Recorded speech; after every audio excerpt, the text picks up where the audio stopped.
Hello বন্ধুরা, রন্ধনে বন্ধন এর রান্নাঘরে সকলকে স্বাগত। আজকে নিয়ে এসেছি শীতের জন্য চিকেন স্যুপ। এই রেসিপিটি শুরু করার আগে বন্ধুদের কাছে একটা রিকোয়েস্ট রইল, চ্যানেলটিকে সাবস্ক্রাইব করবেন আর পাশে থাকা বেল আইকনটিকে টিপে দেবেন। চলুন তাহলে শুরু করা যাক আজকের রেসিপি চিকেন স্যুপ। যার উপকরণগুলি প্রথমেই জেনে নিই। চিকেন নিয়েছি 300 গ্রাম। চিকেনের পিসগুলো এরকম ছোট ছোট করে স্যুপ বানাবার জন্য কেটে নিতে হবে। নিয়েছি পেঁয়াজ কুচি 3 টেবিল চামচ, নিয়েছি বিম কড়াই 4 টেবিল চামচ, নিয়েছি বাঁধাকপি কুচি 5 টেবিল চামচ, নিয়েছি ধনেপাতা কুচি বেশ অনেকটা, আর নিয়েছি গাজর কুচি। গাজর আমি ব্লেন্ড করে নেব। আর নিয়েছি 1.5 চামচ কাঁচা লঙ্কা। নিয়েছি ধনেপাতা যে ডাঁটিগুলো ছিল সেই ডাঁটিগুলো আলাদা করে রেখে দিয়েছি। আর নিয়েছি 2টো লেবু, নিয়েছি কালো মরিচের গুঁড়ো, নিয়েছি কর্নফ্লাওয়ার, আর নিয়েছি নুন। আর স্যুপ বানাবার জন্য নিয়েছি অলিভ অয়েল। আপনারা চাইলে রিফাইন তেলও ব্যবহার করতে পারেন। প্রথমে গ্যাসের ওপর একটা কড়া বসিয়ে দেব। গ্যাসটি এবার জ্বালিয়ে দেব। কড়াটা গরম হয়ে গেছে। এবার দিয়ে দেব 1.5 চামচ অলিভ অয়েল। চামচটা দেখেই বুঝতে পারছেন কতটা অলিভ অয়েল নিতে হবে। এই সময় গ্যাসের ফ্লেমটা আস্তে রাখবেন।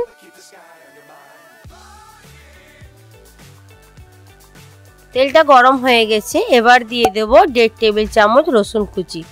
রসুন আগে আমার দেখানো হয়নি, তাই জন্য এখন দেখিয়ে দিলাম। একটা গোটা রসুন নিয়ে এইভাবে কুচি করে নিয়েছিলাম। এই সময় গ্যাসের ফ্লেমটা খুবই আস্তে রাখতে হবে, নাহলে রসুন কুচিগুলো জ্বলে যাবে। 1 থেকে 1.5 মিনিট ধরে রসুনগুলোকে নাড়াচাড়া করে দেখবেন এরকম লালচে ভাব আসছে। ঠিক তখনই দিয়ে দেব পেঁয়াজ কুচি। পেঁয়াজটা এবার কিছুক্ষণ নাড়তে থাকবো যতক্ষণ না পেঁয়াজের কাঁচা গন্ধটা কেটে যাচ্ছে। এবার দিয়ে দেব ধনেপাতার ডাঁটিগুলো। আবারও একটু ভালোভাবে নাড়াচাড়া করে নেব।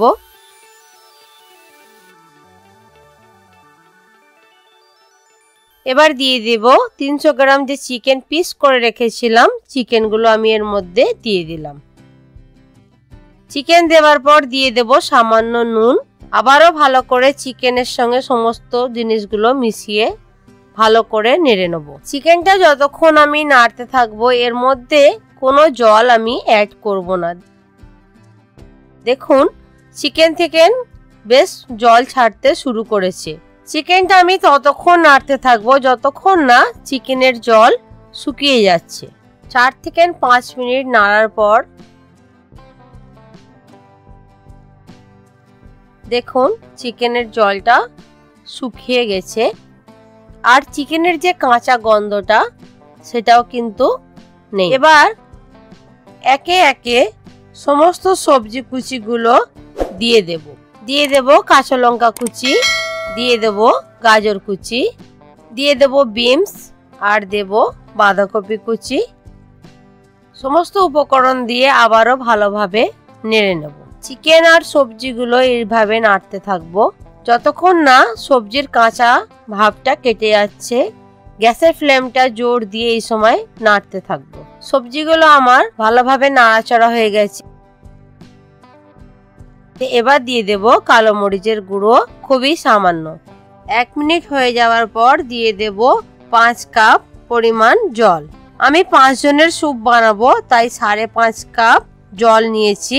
আপনারা যদি 2 জনের জন্য স্যুপ বানাতে চান তাহলে মাংস 1 কাপ নেবেন আর সবজির পরিমাণটা একটু কমিয়ে দেবেন। আবারও একটু নুন দিলাম। আমি আমার স্বাদ মতো নুন দিয়েছি, আপনারা আপনাদের টেস্ট অনুযায়ী নুন দেবেন। এবার আমি ঢাকা দিয়ে দেব। গ্যাসের ফ্লেমটা এই সময় জোর দিয়ে দেবো। এবারে এরই ফাঁকে আমি কর্নফ্লাওয়ার নিয়েছি 2 চামচ,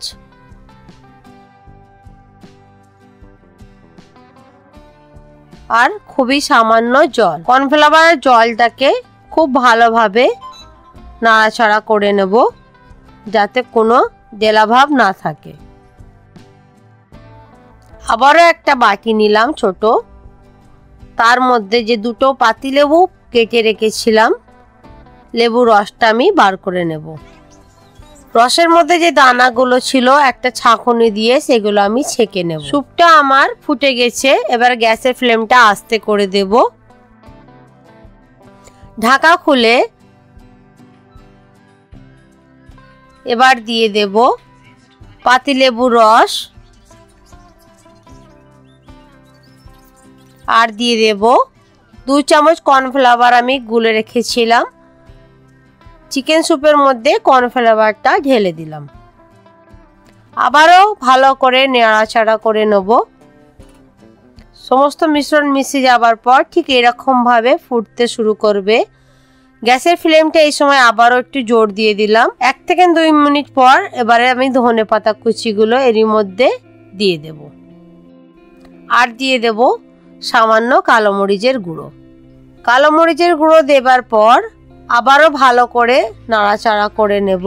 গ্যাসের ফ্লেমটা আস্তে করে দিয়ে 1 থেকে 2 মিনিট ফুটতে দেব। 1 থেকে 2 মিনিট পর দেখুন চিকেনের স্যুপের কালারটা ঠিক এমন দেখতে হবে। চিকেনের স্যুপটা আমার গাঢ় হয়ে গেছে, দেখেই বুঝতে পারছেন। চিকেন স্যুপ আমার রেডি। গ্যাসটা এবার আমি অফ করে দেব। 4 থেকে 5 মিনিট পর ঢাকাটা খুলে আমি এবারে দেখব। দেখুন চিকেন স্যুপটা সত্যি খুব সুন্দর হয়েছে। দেখেই বুঝতে পারছেন কতটা গাঢ় হয়েছে। কেউ যদি স্যুপ পাতলা খেতে চান তাহলে কর্নফ্লাওয়ারের পরিমাণটা কমিয়ে দেবেন। আর যদি কেউ স্যুপের গাঢ়টা বেশি চান তাহলে কর্নফ্লাওয়ারের পরিমাণটা আর একটু বাড়িয়ে দেবেন। দেখুন স্যুপের কালারটা কতটা দেখতে সুন্দর হয়েছে আর খেতেও ভীষণ টেস্টি হবে। স্যুপ খাওয়ার জন্য এবার রেডি। ভিডিওটি দেখার জন্য সকল বন্ধুদের ধন্যবাদ। ভালো লাগলে বন্ধুদের মধ্যে শেয়ার করবেন।